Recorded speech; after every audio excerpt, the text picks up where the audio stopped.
मोदी जी कहते हैं कि वो 400 पार सीटें लाएंगे, तो मैं भी तो पूछता हूँ एक युवा होने के नाते, क्या रोजगार के दम पर लाएंगे? कि महिला सुरक्षा के दम पर लाएंगे? किसानों की आय दोगुनी हुई है उसके दम पर लाएंगे? कि जवानों को आपने सही सुरक्षा दी है, देश को सुरक्षा दी, उसके दम पर लाएंगे? जुमलेबाजी के दम पर ला सकते हैं। कहा था 15 लाख हर खाते में आएगा, देश के युवाओं को हर साल 2 करोड़ युवाओं को रोजगार देंगे। कहाँ है रोजगार? कहाँ है शिक्षा? कहाँ है स्वास्थ्य? कहाँ है सड़कें? सिर्फ धर्म के आधार पर, धर्म की आड़ में राजनीति कर रहे हैं लोग।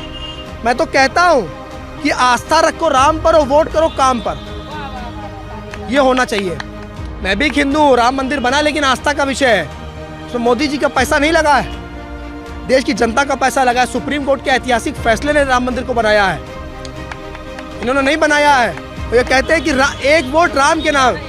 हर व्हाट्सएप पे मोदी जी का मैसेज चल रहा है कि भाइयों बहनों 10 साल मैंने इतनी सेवा करी, एक वोट एक बार आखिरी और दे दीजिए। क्या भीख मांग रहे हैं वोट?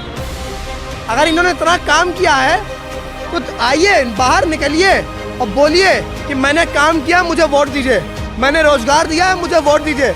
लेकिन किसी भी चौराहे पे, किसी भी उस पर मोदी जी डिबेट करने को तैयार नहीं होंगे।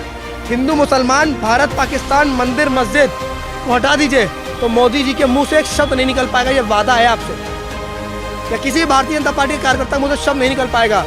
वो कहेंगे मोदी, मैं कहूँगा मुद्दा। वो कहेंगे 400 पार, मैं कहूँगा 420 की हकीकत दिखाऊंगा। वो लेंगे चंदा, मैं कहूँ चल रहा है इसके पीछे वसूली का धंधा। समझिए चीज़ों को। गोदी मीडिया इनको दिखाएगी कि सब कुछ चल रहा है अच्छा। मैं पूछूंगा देश में बेरोजगारी क्यों है, ये सच्चाई है। वो कहेंगे हिंदू मुसलमान, मैं कहूँगा जय जवान जय किसान। आप बताइए कि देश का युवा जग चुका है। आप चलाइए मेरे घर में बुलडोजर, मेरे पास कुछ नहीं है, मेरा ना डर है ना भय है। अगर ये कहते हैं कि आप हिंदू हैं तो मोदी के अगेंस्ट कैसे हो सकते हैं? क्या 2014 से पहले हिंदू नहीं थे क्या? कि 2014 से पहले भारत आज़ाद नहीं हुआ था? किसी मोदी भक्त से पूछता हो तो लगता है कि 2014 के बाद ही भारत आज़ाद हुआ है। गजब की भक्ति है। उनसे पूछते हैं कि मोदी जी आएंगे, मैं मानता हूँ मोदी जी आएंगे, किस आधार पे आएंगे ये बता दे बस। राम के आधार पे आएंगे कि काम के आधार पे आएंगे, ये बताना पड़ेगा। ये महत्वपूर्ण विषय है। आर्यन जी, इलेक्टोरल बॉन्ड को लेकर लगातार सियासत चल रही है। क्या जिस तरह से भारतीय जनता पार्टी को 6000 करोड़ का चंदा आया है, क्या लग रहा है? देखिए, पीएम केयर फंड में चाइना से पैसा लेंगे, इलेक्टोरल बॉन्ड में पाकिस्तान से पैसा लेंगे, और ये रिश्ता क्या कहलाता है मोदी जी को बताना पड़ेगा। हब पावर नाम की कंपनी है, पाकिस्तान की कंपनी है। पुलवामा हमले के ठीक बाद वहाँ से चंदा लेते हैं, पैसा लेते हैं। अगर सुप्रीम कोर्ट ने इतना लथड़ा ना होता है एसबीआई को, तो ये देखिए जो झूठ है सच सामने आ रहा है। देखिए जो मोदी जी झूठ को छुपाना चाह रहे थे ना, सच को, वो सच सामने आ रहा है। हजारों करोड़ रुपया अभी देखिए धीमे धीमे और भी सब चीज सार्वजनिक होते जाएंगे। इसमें अडानी अंबानी का नाम ही नहीं दिखाया गया है, वो भी सार्वजनिक होगा। सब कुछ सार्वजनिक होने जा रहा है। पाकिस्तान से इतना गहरा रिश्ता है, चाइना से इतना गहरा रिश्ता है। चाइना के लोग अरुणाचल प्रदेश पर कब्जा कर रहे हैं, सैटेलाइट की तस्वीरें दिखा रही हैं।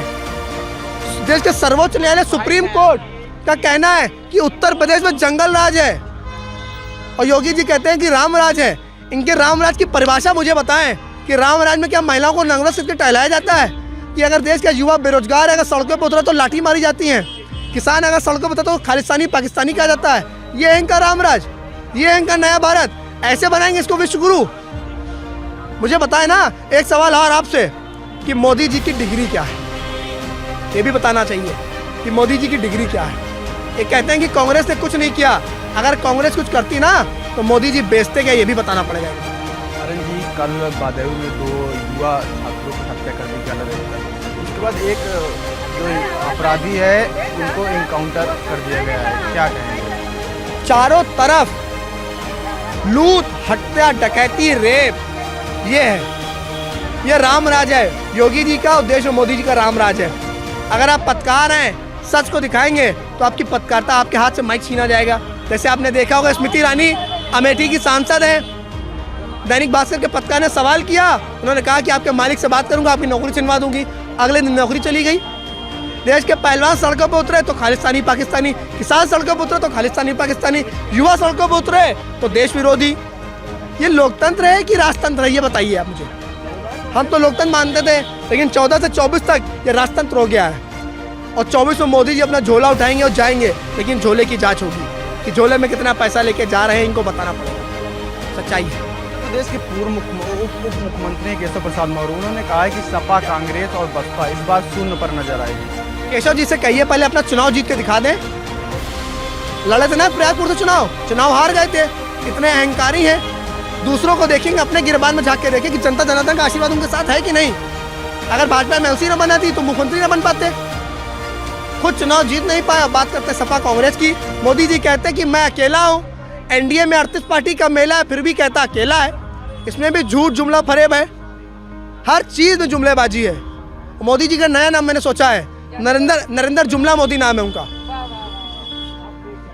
नरेंद्र आप बोलिए, जुमला मैं बोलूंगा, पीछे आवाज आएगी मोदी मोदी मोदी।